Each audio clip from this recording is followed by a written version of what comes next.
Welcome to Super Rant Season 1 Doomsday Preppers. Here we rewatch superhero movies to explore how they build towards bigger stories, starting with Avengers Doomsday and the MCU. Welcome to Super Rant. This is the podcast where we watch movies and discuss how they might lead up to other movies, starting with the MCU and Avengers Doomsday, which comes out this December. As always, my name is Brian, and I'm happy to be here. My name is Kevin. I'm a lead writer for Screen Rant, covering all things superheroes, Star Wars, and all kinds of fun stuff.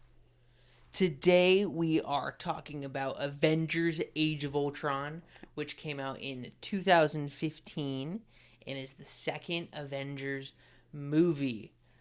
Kevin, on a scale of 1 to 10, where do you rate this movie? It's an 8.5. I think Age of Ultron is massively underrated. I always have a fun time watching it. Yeah, I think I would agree. I think that this movie, struggles with having maybe too many one-liners. Sure. And people kind of give it, knock it down a few points because of that. But I also think that, it's just, for me, this feels like peak MCU. Mm-hmm. You've got the Avengers, as a team, going on missions together. I think they're fighting such a classic villain in Ultron. Yeah. You're introducing new characters to the mythology, and Quicksilver and Wanda. I just think and Vision. Yeah. Mm-hmm. And I just think it's a good time. And, whenever it's on TV, I find myself watching at least a few minutes of it. Absolutely. It's think about some of the movies that just are surrounding Ultron, before and after it.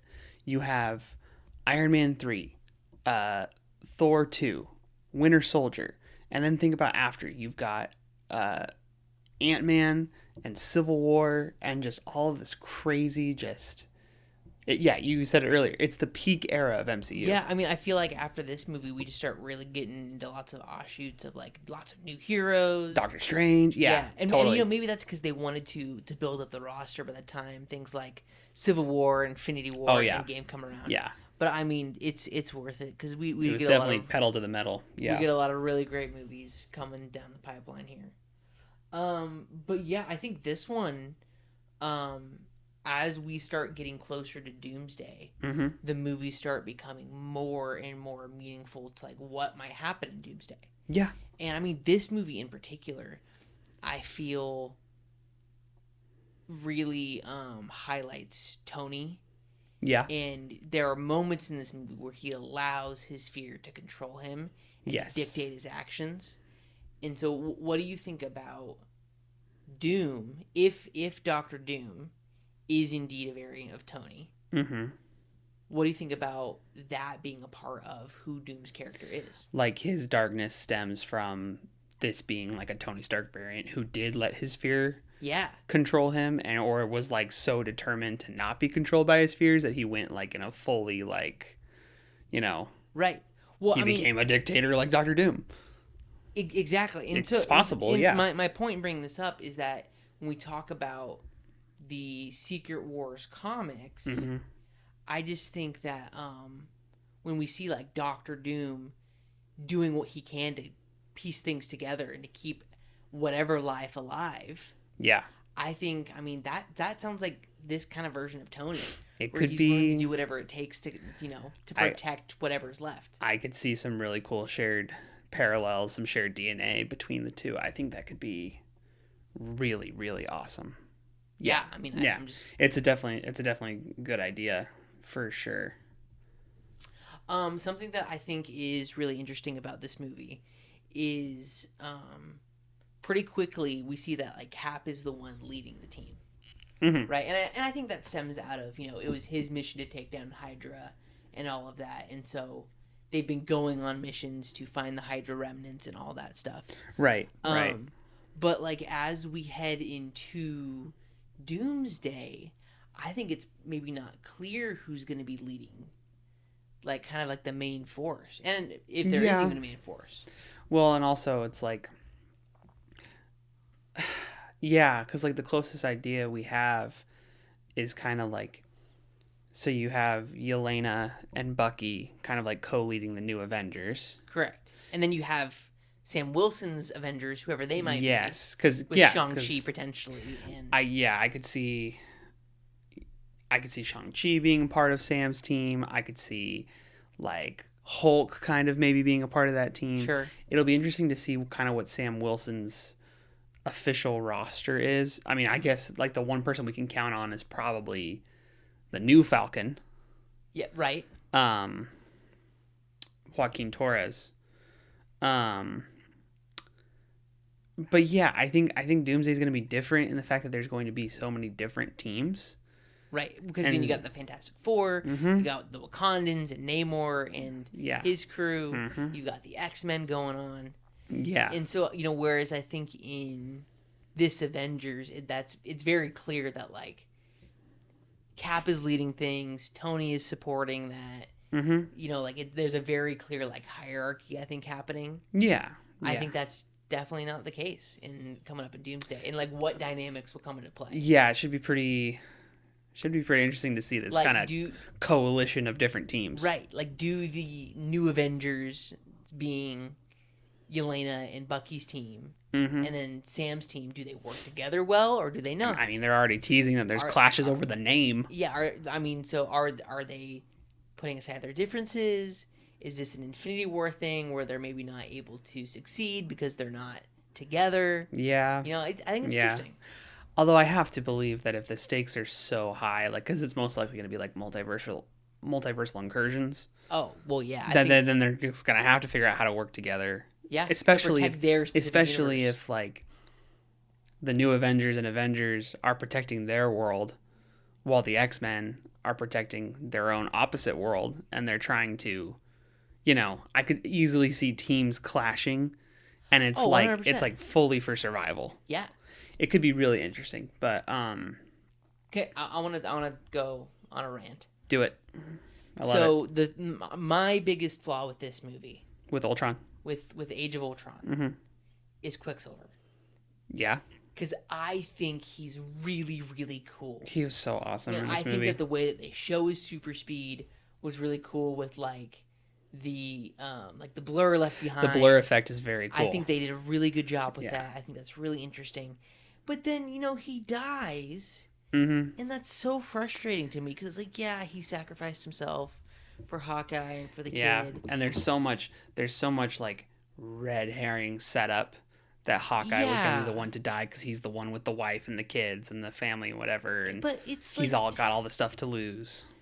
For me, I mean, super speed is one of my favorite superpowers. Oh yeah, and the Flash is one of my favorite heroes. I really like Quicksilver. And, I mean, a lot of the media that he's been in has been pretty cool. Yeah. But it's like, you're taking away what I think visually in this movie is maybe your most unique hero. Yeah. And going forward, you're just losing out on that. The next speedster we get is Makari in the Eternals, which was very well done. And the way they did her super speed. I think her super speed is it's incredible. And she's definitely faster, visually I think, stunning. Quicksilver. Oh, absolutely. But I just get bummed. Yeah. And, we're coming off of having just watched Days of Future Past, too. Yeah, with the X-Men's Quicksilver with Evan Peters. Yeah. We got 2 Quicksilvers within the span of a year, which is pretty insane. Yeah. And so my question Very different Quicksilvers. Out of the 2, which one do you like more? Honestly, I really liked Aaron Taylor Johnson's Quicksilver from Age of Ultron. I really liked his personality. That being said, I think Evan Peters' Quicksilver in the X-Men movies, and he's just so much faster. Yeah. And the way that they film both his super speed scene in Days of Future Past and then the one that they give him in Apocalypse, which is even bigger and better. Yeah, dude. You can't top it. I mean, they set the standard for what a good live action super speed is going to look like. Yeah, but here's the thing. Super speed, I think honestly, and I believe that this is why they ultimately chose to kill off Quicksilver in the MCU. Super speed is inherently kind of a narrative breaking power. Well, it's really hard. It's really hard to to write for, and if you need any more evidence, just look at the CW Flash and and his speed was inconsistent. It had to be. We can't talk about the CW Flash because I'll go into a whole nother spiral. All I'm gonna say in that point is that it's a good example. I guess that's the name of this show. Yeah, it's just a good example of the Flash's powers in that show had to be inconsistent, or else it just would have been. How do you write? How many seasons do they have? 9? I don't know. I didn't finish it. Yeah, it was just like so many seasons with a speedster and multiple speedsters, and it's like you have to have the powers being consistent, or else it's so hard to write a story. Yeah. So I think maybe that was why, like, okay, we kind of need to get rid of Quicksilver. So I mean, I think probably they ended up doing a better job of Quicksilver in the X-Men movies. But I think this Quicksilver would have been cool to see go on and do. I would have loved it, but I also kind of understand why they killed him. I want to talk about Wanda for a second. Because that's the other side of this coin. Yeah. Wanda was never in the X-Men movies. No. I mean, she was maybe kind of implied a little bit. A little bit teased, but never really shown. A little bit teased, maybe. So what kind of interactions would, if she ends up being in the movie, because she's not confirmed yet. For Doomsday? Yeah. Yeah. But there could be for Secret Wars. Maybe. What kind of interactions might she have with Magneto? Yeah, that could be really interesting. I could see them kind of doing maybe a wink and a nudge kind of thing of like to their comics connections with Magneto being, her dad, Wanda and Pietro's father. I'm going to be very interested to see what happens in Vision Quest. Because real quick, it's already... Before we get into that, yeah, I need to say, for the record... Yeah, hit me. I know what you're going to say. When we left the theater in 2015, as we were walking out, I made the comment, I don't think Ultron is dead. Because Ultron never really dies in the comics. He always finds an escape route. Yes. I think that Vision somehow... absorbed his consciousness into himself and is preserving him into the Mind Stone, or preserving in his code. him somehow within his code.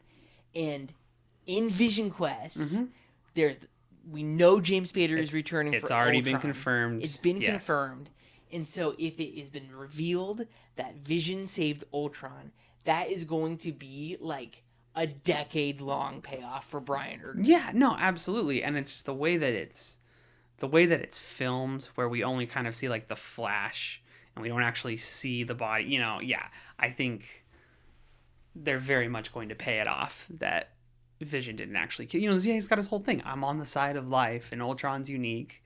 Yeah. And the whole thing. But really quick, Vision Quest is also releasing this at the end of this year. Is that before Doomsday? I think it has to be. I think it'll be in the fall at some point. Okay. They haven't given it an official release date yet. But it's already kind of being promoted as like the trilogy ender. So like WandaVision, Agatha All Along, Vision Quest.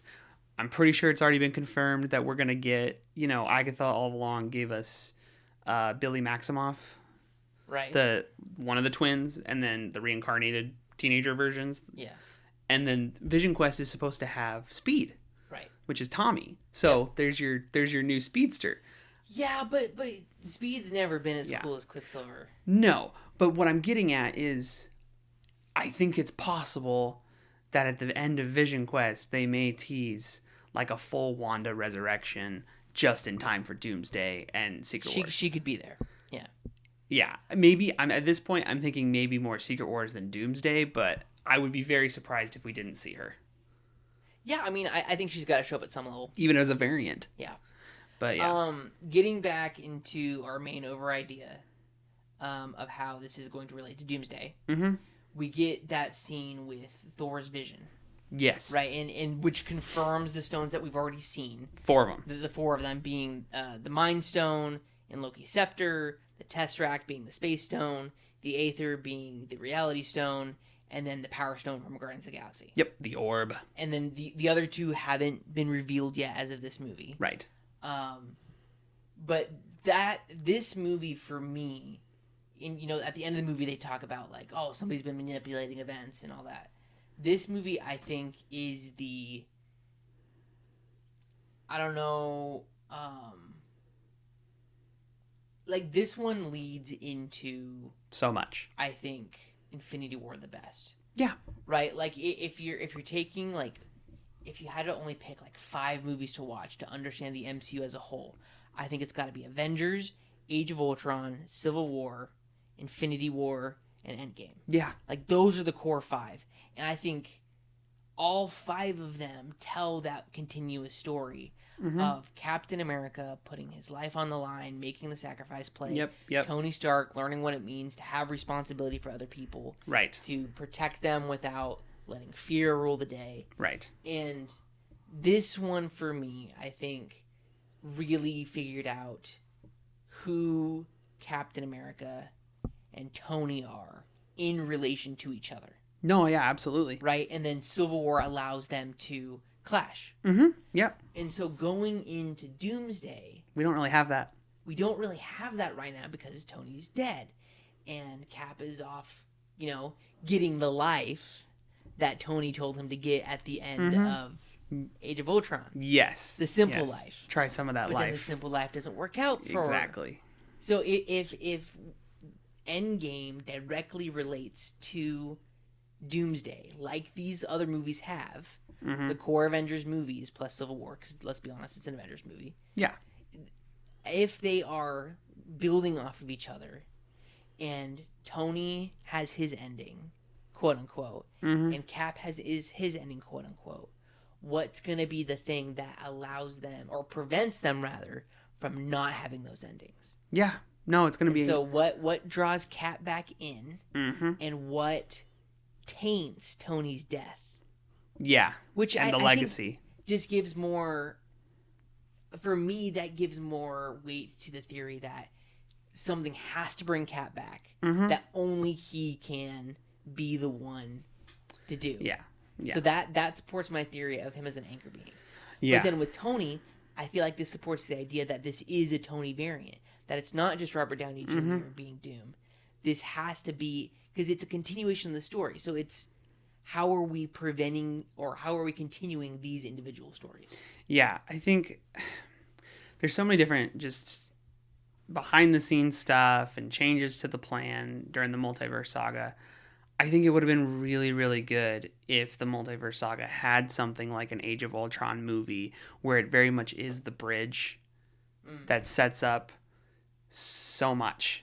Yeah, And we don't quite... I feel like we don't quite have that, which is okay. I feel like the endings of the most recent ones, Brave New World, Fantastic Four, Thunderbolts, they all do a pretty good job of teeing up what's going to happen, like the events of Doomsday. Yeah. But it's not. Those are just all mainly they're like the ending scenes, post-credit scenes, what have you. Here's the question. At one point, I heard a rumor that maybe Secret Wars will be breaking up into 2 separate movies. I saw that too. And so what if Doomsday is our bridge movie? Maybe it is. And then we have Secret Wars Part 1 and 2. They'd probably change the title after that. I wouldn't be mad. And then those would be like the Infinity War and Endgame style. I wouldn't be mad. Pretty cool. Because like back in the day, wasn't it? I think it was... It was going to be Infinity Gauntlet Part 1 and Part 2. I'm pretty sure. Yeah. Yeah, it'd be interesting. Really quick, I wanted to talk about Ultron. Okay, yeah, let's do it. Because Ultron, I think, is one of the best MCU villains. Like, oh, yeah, across the board. super menacing.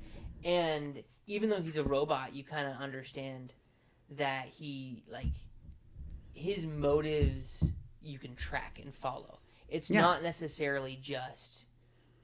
I am a robot, cold logic. No, like, he has a personality, and yeah. it's very much derived from Tony Stark. But I think it's pretty smart writing from Joss Whedon and allowing James Spader to just kind of be James Spader. But this idea that this is to show off that this is... It's artificial intelligence, but it is intelligence, and it is sentient, and it is free thinking. To have Ultron be so focused on this, like, biblical rhetoric and like, upon this rock I will build my church, ask Noah. And he's talking about the church being at the center of the town, the geometry of belief, so everyone's closest to God, equidistant to God, that sort of thing.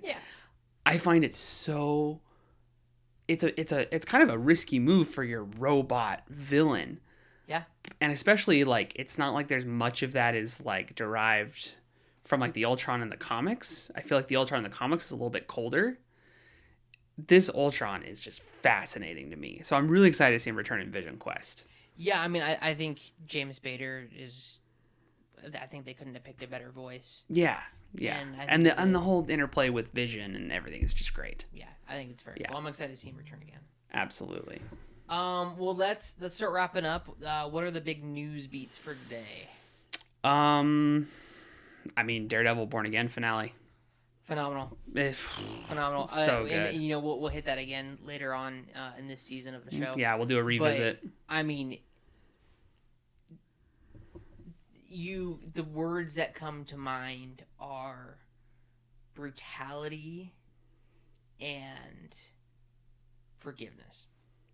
Yeah. And if you know, you know. And if you don't, please go watch it because it's a great show. It was the pinnacle of who Wilson Fisk's Kingpin is, and the pinnacle of who Daredevil is. It's just incredibly good. And I can't believe we've still got a third season. Right. And they're going to be bringing back even more characters from the Netflix era. Yeah, we're probably getting Luke Cage, maybe even Danny Rand. Full like Defenders reunion after 10 years. Cool. By the time it comes out next year, it'll be a decade since Defenders. Crazy. It's very awesome. Cool. Good I'm stuff. very excited. The street level stuff is only just going to get better and better. Next week is the Punisher special. Oh my gosh. And then we'll get even more Punisher in Brand New Day. Mm-hmm. And Savage Hulk in Brand New Day. Yeah, and just great street level stuff. It's just firing on all cylinders. I'm very excited. I'm trying to think of any other like super big stuff.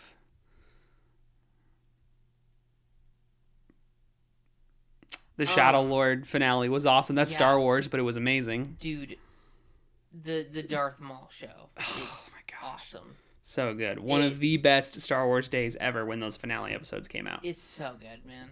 Go. Lost my mind. And if you've never watched like any of the Clone Wars stuff, like you're okay. You can still get into it, still watch it. But honestly, the Darth Maul stuff is the best part of the Clone Wars. They cover it very well in Shadow Lord. Yeah, well, yeah, that's true too. It's great. But I mean, you could watch all of the Darth Maul stuff from Clone Wars within a couple days. Oh yeah. It wouldn't take you very long. They're pretty self-contained arcs, and it's awesome. That's kind of all I got. All I'm thinking of at the moment. Yeah, well, that's all right. We'll wrap up next week. What are we getting into? Ant-Man. Right? Yes. Yeah. Yes, it is Ant-Man. Scott Lang. Paul Rudd. I love it. We'll be doing our, heisting thing next week. So please go watch Ant-Man, and we will see you next week. Catch you later. Thank you for listening to Super Rant Season 1 Doomsday Preppers. Look out for our following episode next Friday. And remember to watch the upcoming movie before listening. You can find a link to our watch schedule on our YouTube page.